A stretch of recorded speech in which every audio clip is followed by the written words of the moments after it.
حضرت بابا فرید کے پیر خواجہ قطب الدین اتنا عروج پایا اس شیخ کامل نے کہ وقت کا بادشاہ بھی مرید ہو گیا. سلطان شمس الدین التمش مرید تھا، دلی کا بادشاہ بھی مرید تھا. اجمیر کا بادشاہ خواجہ معین الدین صاحب کا مرید نہیں ہوا، نہ پاک پتن کا بادشاہ بابا فرید کا مرید ہوا، لیکن خواجہ قطب صاحب کو اللہ نے یہ عظمت بھی دی. یہ شان ہے نا، اگرچہ صدقہ سارا خواجہ معین الدین کے قدموں کا ہی تھا، لیکن دلی کا بادشاہ مرید ہوا، اور اتنا اعلیٰ مرید ہوا کہ جب خواجہ قطب الدین صاحب کا وصال ہوا تو 3 شرطیں لگائی تھی. فرمایا میرا جنازہ وہ پڑھائے، جب سے توبہ کی ہے پھر اس کا سینے بد حرام کے لیے نہ کھلا ہو، اور جب سے توبہ کیا پھر لقمہ حرام اس کے گلے سے نہ گزرا ہو، اور جب سے توبہ کیا پھر کبھی نماز تہجد بھی قضا. بڑے بڑے صوفی میری طرح کے گردن جھکا کے کھڑے ہو گئے. 7ویں صف سے دلی کا بادشاہ نکل آیا، کہنے لگا پیرا ساری زندگی میں نے پردہ داری سے عبادت کی تھی، تو جاتی دفعہ مجھے بے نقاب کر گیا ہے. اتنا بڑا انہوں نے شخص تیار. اور حال یہ تھا، لوگ کہتے ہیں کہ فلانا آدمی امیر آدمی ہے تو حضرت صاحب کا تعلق پیر صاحب کا تعلق زیادہ ہے، تو اس کی عمارت نہ دیکھ، کبھی کبھی اس کی پرہیزگاری بھی دیکھ، اس کی خدمت گزاری بھی دیکھ. خواجہ قطب الدین صاحب پہ بھی الزام لگتے رہے. ایک الزام یہ بھی لگا کہ قریب چلے گئے. ہوا کیا، جب بادشاہ مرید ہوا تو کہنے لگا حضرت جی میں نے بادشاہی نہیں کرنی، میں نے اب خانقاہ میں رہنا ہے. تو فرمایا بیٹا تو چھوڑ دے گا تو کوئی ظالم بیٹھ جائے گا. تو حضور پھر کیا حکم ہے؟ فرمانے لگے تو نے کرنی ہے. تو کہا حضور آپ وہ کہاں ہوتے ہیں، میں کہاں ہوتا ہوں، دل ہی نہیں لگتا. تو آپ فرمانے لگے میں ڈیرا اٹھا کے تیرے قریب لے آتا ہوں. خواجہ صاحب 1 کلومیٹر کے فاصلے پر ڈیرا اٹھا کے لے آئے. فرمانے لگے میں تیری تربیت کرتا رہوں گا، تو مخلوق کا بھلا کرتے رہنا. صلی اللہ علیہ، تو حضور کی امت کا اللہ اکبر. وہ قریب ہے. اس وقت بھی لوگوں نے بڑی باتیں کی کہ دیکھو جی بادشاہ تھا نا تو پیر صاحب ہی نیڑے آ گئے. لوگ دیکھتے نہیں کہ اصل بات کیا ہے. خیر وقت گزر گیا، بادشاہی مرید ہو گیا، تو پھر دلی سارے میں اسلام. اتنا عدل انصاف، ہندوؤں کو بات پسند نہ آئی، انہوں نے کچھ مسلمان خرید لیے. سلطان شمس الدین التمش بیٹھا ہے دربار میں. جاگ رہے نا آپ لوگ؟ سب کہیے صلی اللہ. بڑی غور سے سننے والی بات. ایک دن سلطان شمس الدین تمش دربار میں بیٹھا ہے، قاضی عدالت بھی بیٹھے ہیں، مقدمات سنے جا رہے ہیں. باہر سے رونے کی آواز آنے لگی، چیخنے چلانے کی. بی بی بیان کر رہی کیا ہو گیا کیا ہو گیا. وہ ٹال لگے ہوتے تھے بادشاہوں کے، وہ بجنے لگے، زور ہونے لگا. بادشاہ نے کہا اس فریادی کو جلدی بلاؤ. وہ اندر عورت آئی تو چیخ چیخ کے رو رو کے اس نے اپنے کپڑے پھاڑ پھاڑ کے برا حال. 2 مہینے کا بچہ. لوگ اس کی آہو زاری پر اس کی طرف متوجہ. بی بی کیا ہوا، پانی پلاؤ بٹھاؤ، یہ کیا ہو گیا. کہنے لگی لٹ گئی، عزت برباد ہو گئی، تباہ کر دی گئی. میں کیا ہوا؟ کہنے لگی بادشاہ ایک شخص میرا غیر شرعی خامند بنا، پھر مجھے حمل ہوا، پھر میری گود میں یہ بچہ ہے 2 مہینے کا. اب گئی ہوں تو وہ کہتا ہے کہ میرا تو تیرے سے تعلق ہی کوئی نہیں. بادشاہ کہنے لگے یہ سلطان شمس الدین تمش کی جگہ ہے، اور میں نے رسول اللہ صلی اللہ علیہ وسلم کے دین کے مطابق حکومت استوار کی ہے. کون ہے جو تیرے ساتھ؟ ابھی گردن نہ کاٹ دوں گا، بھاگ کر. کون ہے؟ کہنے لگی تو کچھ بھی نہیں کرے گا، کوئی کچھ نہیں کر سکتا. لوگ کلمے چھوڑ کے بیٹھ گئے، توجہ ادھر ہو گئی. پراپوگنڈے بڑا اثر کرتے ہیں معاشرے پہ. رنگ ایسا عجیب ہے، انداز ایسا عجیب ہے. فرمایا بات تو کر. اس عورت کی آواز گونجی تو حالات ہی خراب ہو گئے. کہنے لگی بادشاہ حوصلہ پیدا کر سننے کا. کہا تو بات کر. کہنے لگی میرے گود میں جو بچہ ہے یہ قطب الدین بختیار کاکی کا ہے، یہ تیرے پیر کی ناجائز اولاد ہے. اٹھاؤ، پروفیسر سلیم چشتی نے PhD کی ہے، وہ لکھ رہے ہیں اس واقعے کو. تیرے پیر کا ناجائز بچہ ہے. ہاتھ کانپنے لگے بادشاہ کے. کہنے لگے یا اللہ کبھی تو قیامت برپا کر دے تو معاملہ ٹھیک ہو جائے، میں تیری زبان کھینچ دوں گا تیری گرد. تو نے بات کیسے کی؟ کہنے لگی میں نے کہا تھا نا تیرے اندر حوصلہ نہیں، میری عزت تار تار ہو گئی اور تو پیر بچا رہا ہے. اللہ اکبر. سلطان شمس الدین تمش آسمان کی طرف دیکھ کے کہنے لگے مولا مجھ مجرم کو جس کی برکت سے اٹھا کے تو نے مسجد میں پہنچایا، آج مجھے تو نے کس امتحان میں ڈال دیا؟ یہ کیا رنگ تو نے زندگی کا بنایا ہے؟ کہنے لگی بلا اسے اڑاب گردن۔ اللہ اکبر۔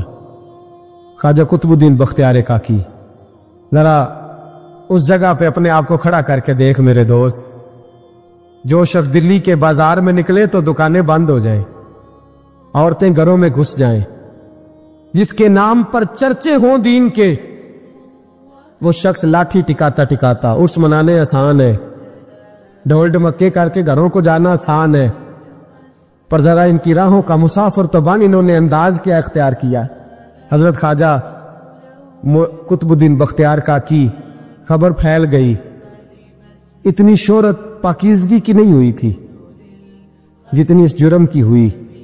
لاٹھی ٹکاتے ٹکاتے جب پہنچے نا بادشاہ کے دربار میں، بادشاہ اٹھنے لگا، قاضی اٹھنے لگا، لوگ اٹھنے لگے، تو قطب الدین بختیار کاکی کی آنکھوں میں آنسو آئے، مانے لگے بیٹو بیٹھ جاؤ، آج میں پیر بن کے نہیں آیا، میں مجرم بن کے آیا۔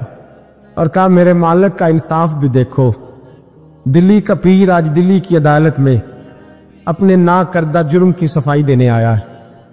بڑی لاٹھی پہ ٹیک لگائی، دلی کی گلیاں بھی روتی ہیں کہ یہ کیا رنگ، اللہ یہ تیرا کیا رنگ ہے، یہ تے میں گڈی تے ہاتھ ڈور سجن دے، او جنج رکھے اونج رہنا، واجب نہیں جے وچ شریعت، مندا خسم نو کہنا اے تن میرا کنگھی ہووے، میں زلف سجن دی واواں پوش میرے دی جتی بن جائے، میں یار دی قدمی آواں، مارو مارو مینوں مار مکاؤ، کوئی یوزر نہ پیش لے آواں، جے سونا ہی میرے دکھ وچ راضی، جے سونا ہی میرے دکھ وچ راضی، تے میں سکھ نو چلے ڈاواں، یار فریدا کدی بل پے سونا، یار فریدا جے کدی مل پے سونا، بس اونوں رو رو حال سناواں۔ ٹیک لگائی ہے، کہنے لگی بی بی بول دے گواہی، کہنے لگی بی بی رب جانتا ہے، رب کا رسول جانتا ہے، پر میں تجھے نہیں جانتا، تو کون ہے؟ کہنے لگی اچھا وہ لوگوں کو بھیج کے تہجد کے بہانے پچھلے دروازے مجھے اندر بلانا، رب تیرا بھول جانا، پھر رونے لگی، پھر مکر کرنے لگی۔ مجھے بتائیے ایسا کوئی مقدمہ ہو تو لوگ کیا کہتے ہیں؟ یکدم حالات بدلتے ہیں کہ نہیں بدلتے؟ دلی کا ماحول ہی بدل گیا، سارا رنگ ہی بدل گیا۔ عورت تو ہندو تھی، اس نے تو جھوٹ موٹ کے کلمے بھی پڑھ رکھے ہیں، اللہ اکبر۔ خواجہ صاحب پوچھتے گواہ ہے کوئی تیرے پاس؟ تو 4 کلمہ پڑھنے والے کھڑے ہو گئے، اللہ کرے کلمہ پڑھنے والے بکا نہ کرے، آمین تو کہیں۔ وہ کھڑے ہو کے کہنے لگے ہاں ہم نے آتے بھی دیکھا ہے، جاتے بھی دیکھا ہے۔ خواجہ قطب الدین صاحب نے نظر عثمان کی طرف اٹھائی، کہنے لگے اچھا جو تیری مرضی، میں گڈی تے ہاتھ ڈور سجن دے، وہ جنج رکھے اونج رہنا ہے، واجب نہیں وچ شریعت، مندا خسم نو کہنا۔ کہنے لگے سلطان یار ایک رات کی مہلت نہیں دے دیتا؟ میں سویرے سلطان بھی رک پڑا کہ پیر صاحب میں نوکر اور میں مولتے، اچھا حضور جیسے مرضی۔ باہر نکلے، خادم کہنے لگا حضور سواری پہ بیٹھ جائے، مانے لگے نہیں یار آج پیدل جانا ہے، اس دلی کے چونکوں نے مجھے بڑی سلامیاں دی ہے، ذرا میں دیکھوں تو صحیح دلی کے بازار میری رسوائی پہ کیا کہتے ہیں، مجھے ذرا یہ پتھر بھی کھانے دے، ان کا ذائقہ بھی۔ پیدل گئے، دنیا سو گئی تو دلی کے بادشاہ نے اجمیر کی طرف منہ کیا، خواجہ معین الدین حیات تھے، بے خبر ہو جو غلاموں سے وہ آقا کیا ہے، بے خبر ہو جو غلاموں سے وہ منہ کیا۔ کہنے لگے معین الدین میں کوئی لوارس تو نہیں نا، میں کوئی لوارس ہوں کہ یہاں جو میرے ساتھ مرضی ہو جائے، تیری مجبوریاں درست مگر تیرا وعدہ تھا ساتھ دینے کا، وقت آیا ہے، میں کوئی لوارس نہیں کہ اب تو اجمیر میں بیٹھا رہے اور میں دکھ سارا اکیلے برداشت کروں،